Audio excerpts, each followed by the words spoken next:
Middle east से world war के खतरे को देखते हुए सवाल है, क्योंकि अब गाजा में इजरायली सेना पर मोर्टार से हमले को लेकर भी खबर आई, जहां आईडीएफ के काफिले पर रॉकेट बरसाए गए। अबू रेबान की ओर बढ़ रहे थे इजरायली सैनिक और हमास के हमले में 3 सैन्य वाहन कैसे तबाह हुए, ये तस्वीर देखिए।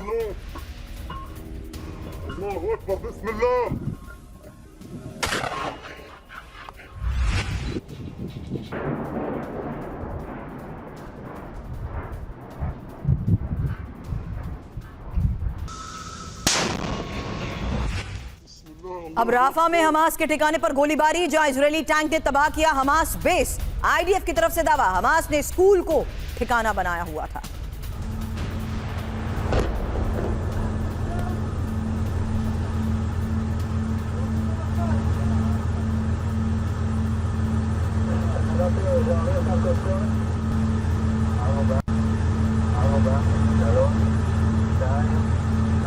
और गाजा में इजरायल की भीषण बमबारी को लेकर एक और बड़ी खबर है, जहां अल शांति कैंप के पास विध्वंसक बमबारी हुई है और हमास कमांडर राज साद पर टारगेट। आपको बता दें, इस बमबारी में 42 फिलिस्तीनियों की मौत की भी खबर सामने आ रही है। तो जिस तरीके से फिलहाल इस हमले को अंजाम दिया गया है, आपको बता दें अल शांति कैंप के पास विध्वंसक बमबारी की ये तस्वीर देखिए। हमास कमांडर राज साद पर टारगेट किया गया और इसी बमबारी में 42 फिलिस्तीनियों की मौत की खबर।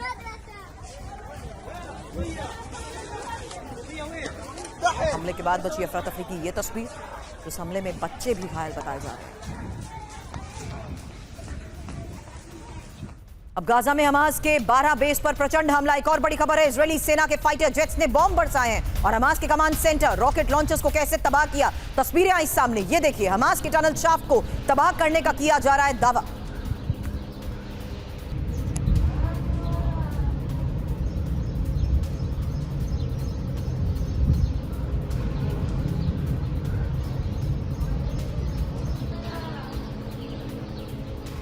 तस्वीरें एक साथ, जहां देखिए किस तरीके से हमलों को अंजाम दिया जा रहा है और कैसे इन हमलों में आम नागरिकों की भी मौत को लेकर बड़ी खबर आ रही है। फिलहाल ये तस्वीर आपके सामने हमास के टनल शाफ्ट को तबाह करने के दावे को लेकर, जहां हमास के कमांड सेंटर रॉकेट लॉन्चर्स को तबाह कर दिया गया है और इजरायली सेना के फाइटर जेट्स ने बॉम्ब बरसाए हैं। हमास कमांडर को कैसे टारगेट किया गया और किस तरीके से राफा में हमास के ठिकानों पर गोलीबारी हुई, यही तस्वीर आपके सामने। तो अब हमास से जारी जंग को लेकर एक इंफॉर्मेशन, क्योंकि बड़ी खबर यही है कि युद्ध के 261 दिन बाद भी हमास गाजा में एक्टिव है। सेंट्रल गाजा से लेकर राफा तक हमास के लड़ाके मौजूद हैं। हमास कमांडर राज साद इजरायली सेना का मुख्य टारगेट और इजरायली बमबारी में 42 से ज्यादा फिलिस्तीनियों की मौत। आईडीएफ दावा तो यही कर रही है कि हमास के बेस कंट्रोल सेंटर पर वो हमलों को अंजाम दे चुकी है। लेकिन प्रोफेसर अमिताभ, एक बार फिर से आपके पास आ रही हूं उसी सवाल को लेकर, जहां शुरुआत में मैंने ये कहा था हमास के खात्मे का दावा तो कर दिया गया था, अब हिजबुल्लाह से एक्शन प्लान की तैयारी की बात भी कर रहे हैं। इसने इतनी आसान कैसे समझ सकता है इजरायल, जो अभी तक हमास का खात्मा इतने महीनों में भी नहीं कर पाया? बिल्कुल बिल्कुल सुरभि, मैं वही कह रहा था। लेकिन आपको ये जानना होगा कि इजराइल के लिए बहुत आसान होगा लेबनान को, यहां तक कि बेरूत तक जाके उनको ऑक्यूपाई करने के लिए, क्योंकि जो आईडीएफ है वो इंटरनल रिबेलियन के लिए नहीं बना था। उनका एनिमी था अरब वर्ल्ड, यानी दुनिया के जितने भी मिडिल ईस्ट के जितने भी अरब देश थे उनके लिए बना था और उनके लिए बहुत कारगर साबित हुआ है।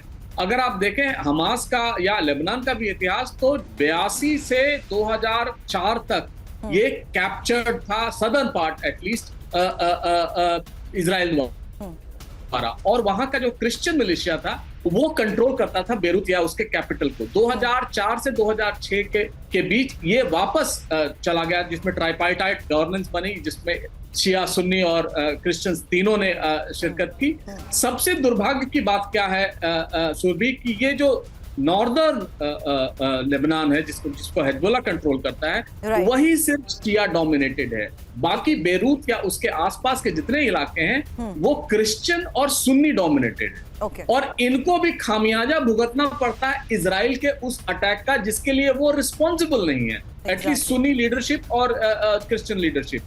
अब इनके लिए जो आसानी होगी वो ये होगा कि अब यहां तो सेटल नहीं कर पाए, पब्लिक ओपिनियन इनके फेवर में जाएगी, बेंजामिन नेतन्याहू के, जो ये चाहते हैं कि किसी न किसी तरह जो आईडीएफ के ऑपरेशंस के बाद गजा में जो नेगेटिव ओपिनियन बना है इनके बारे में वो पॉजिटिव होगा, और जहां लेबनान जाएंगे वहां ईरान इन्वॉल्व होगा, उसके प्रॉक्सीज इन्वॉल्व होंगे, और ये वॉर एग्रेवेट करेगा। हो सकता है जॉर्डन इन्वॉल्व हो जाए। ये नजर भी आ रहा है जिस तरीके से एक्शन प्लान लिए जा रहे हैं कि ये वॉर अभी और एग्रेवेट होगा। Mathur sir, thank you for your patience. जल्द आपके पास आती हूं।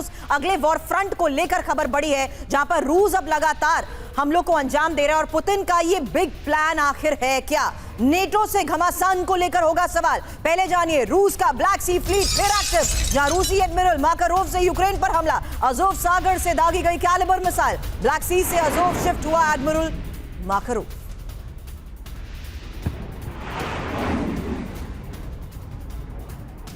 अब यूक्रेन में रूस के बड़े मिसाइल अटैक को लेकर खबर है, जहां यूक्रेन के वेपन डिपो पर रूस का हमला और पश्चिम से मिले हथियारों के गोदाम पर अटैक की तस्वीरें आई सामने। आपको बता दें, यूक्रेन में एनर्जी इंफ्रास्ट्रक्चर को टारगेट बनाया गया है।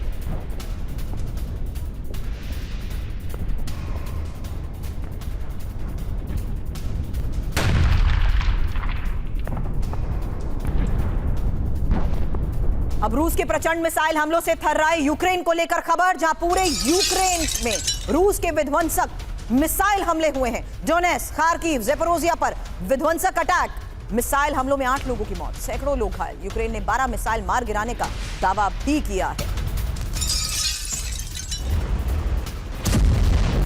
तो रूसी मिसाइल हमलों से थर्राए यूक्रेन को लेकर अब ये बड़ी खबर सामने आई है, जहां देखिए किस तरीके से अब ज़ेपोरोजिया, खार्किव जैसे इलाकों पर हमलों को दिया जा रहा है अंजाम। और अब रूस के इसी एक्शन प्लान को लेकर माथुर सर आपसे करूंगी सवाल। उससे पहले बड़ी खबर और इंफॉर्मेशन, जहां रूस का प्रचंड हमला और यूक्रेन कैसे सहमता जा रहा है, क्योंकि यूक्रेन में बड़े शहरों में रूस के विध्वंसक मिसाइल हमलों को लेकर इनपुट है। कीव, खार्किव, ज़ेपोरोजिया, डोनेट्स्क पर विध्वंसक अटैक हुआ है। यूक्रेन के कई वेपन डिपो पर रूस का टारगेटेड अटैक, पश्चिम से मिले हथियारों के गोदाम पर अटैक, यूक्रेन में एनर्जी इंफ्रास्ट्रक्चर को टारगेट बनाया। यूक्रेन ने 12 मिसाइल और 13 शाहिद ड्रोन मार गिराने का भी दावा किया है। इन तमाम दावों के बीच रूस के इस एक्शन प्लान के तहत और ज्यादा उन जगहों को माथुर सर स्पेशली टारगेट कर रहा है जहां पश्चिम से मिले हथियारों को रखा गया। बिल्कुल सुबी, देखिए ये जो यूक्रेन रशिया यूक्रेन युद्ध है, ये एक नया आयाम पकड़ रहा है। मैं इसलिए कह रहा हूँ नया आयाम पकड़ रहा है क्योंकि रशिया जो है वो पहले उन्होंने एम उनका ये था कि वो किसी प्रकार से डॉनबास रीजन को, यानी कि वो 4 वो प्रदेश जो है वहां पर, उनको पूरी तरह से कब्जा कर लें, फिजिकली ऑक्यूपाई कर लें और उन बाद में कीव के ऊपर दबाव डालें। अब लगता है कि रशिया ने ये निर्णय लिया है कि इसको एक्सपैंड करेंगे हॉरिजॉन्टली, ताकि कीव के ऊपर, उनके थिंक टैंक के ऊपर, उनके कमांड कंट्रोल और उनके जो प्लानिंग करने वाली चीजें उसके ऊपर वो लगातार हमला करेंगे। उसके अलावा वो हमला होगा किसी प्रकार से पूरी तरह से यूक्रेन को लैंड लॉक करने के लिए। अब ये ब्लैक सी की तरफ से साउथ वेस्ट में ये अपना इसको एक्सपांड करेंगे और उसको, मेरे को लगता है कि वो प्रयास करेंगे कि किसी तरह से ब्लैक सी पे। तो ये लोकेशंस इंपॉर्टेंट है सर। अभी तक खार्किव में, डोनेट्स्क में और ज़ेपोरोजिया पर अटैक को लेकर खबर है, क्योंकि एक और खबर ये है कि अब जी सर कंप्लीट बताइए। हाँ, मैं ये कह रहा हूँ कि जो खार्किव और कीव पे जो हमले हो रहे हैं उनका मकसद अलग है, और जो डोनबास रीजन में और अज़ोव में, इथियोप अज़ोव में हमले हो रहे हैं उनका मकसद अलग है। उनका मकसद फिजिकली कैप्चर करने का मकसद है, क्योंकि वो रीजन पूरा कहते हैं कि हम अपने देश में मिलाएंगे। Exactly what you said, sir. Donbas की आप बात कर रहे हैं। डोनबास में ही 2 इलाकों पर रूसी कब्जे को लेकर अगली बड़ी खबर सामने आ चुकी है, जहां जानिए कैसे सोकोल और नोवोप्रोकोवस्कोय पर कंट्रोल का दावा भी किया जा रहा है, और दोनों इलाकों में 37 यूक्रेनी सैनिकों के सरेंडर को लेकर भी खबर आई है। आपको बता दें, रूसी रक्षा मंत्रालय ने इसको लेकर बड़े दावे किए हैं। तो अब डोनबास में 2 जगहों पर रूसी कब्जे का दावा और 37 यूक्रेनी सैनिकों के सरेंडर की तस्वीरें भी आ रही हैं सामने, और अब रूसी रक्षा मंत्रालय की तरफ से कब्जे के दावे को लेकर इनपुट है। हालांकि खबर यह है कि किस तरीके से अब डोनेट्स्क में रूसी सैन्य ठिकाने पर हमले को अंजाम दिया गया। बता दें आपको, पोक्रोवस्क में भी रूसी बेस पर अटैक हुआ है और M109 होवित्जर से यूक्रेन ने गोले बरसाए हैं। रूसी मैकेनाइज्ड ब्रिगेड पर हमला किया गया।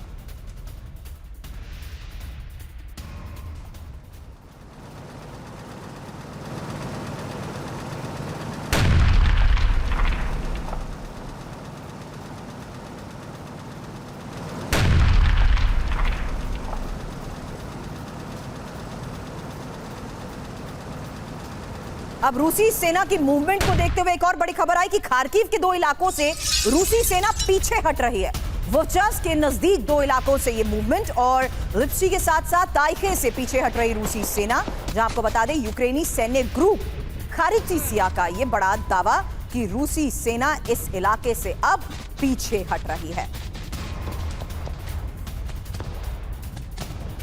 तो तस्वीरें एक साथ आपके सामने, जहां देखिए किस तरीके से यूक्रेनी सैन्य ग्रुप की तरफ से किया जा रहा है दावा कि अब कुछ ऐसे खार्किव के इलाके हैं जहां से रूसी सेना को पीछे हटना पड़ा है। वहीं दूसरी तरफ बड़े दावे ये कि किस तरीके से अब डोनबास में भी 2 इलाकों पर रूसी रक्षा मंत्रालय कब्जे का दावा कर रहा है, जहां पर 37 यूक्रेनी सैनिकों ने सरेंडर भी कर दिया है। विनोद सर, दोनों के अपने अपने स्तर पर दावे और दोनों का यह भी साफ तौर पर दावा कि वो अब ऐसी क्रूशियल लोकेशंस को टारगेट कर रहे हैं जो सैन्य ठिकाने हैं।